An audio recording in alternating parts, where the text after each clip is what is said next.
Aloha friends. Today I am making Brazilian cheese rolls, but they have no cheese. They're still all vegan, gluten-free, and great for you. So this is the cheese roll, and this is what we're making. Look at that. Look how cheesy and yummy and delicious that is. If you can see that.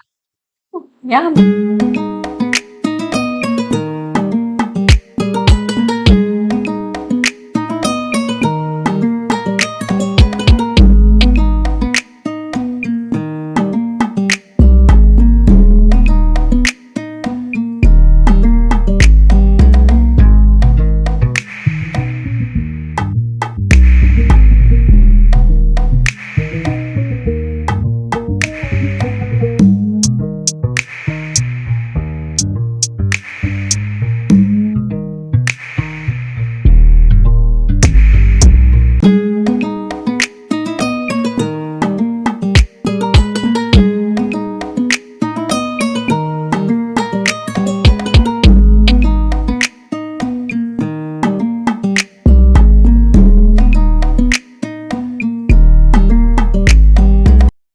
So they are all done. You got to check these out. Still yummy, cheesy, gooey in the middle. They just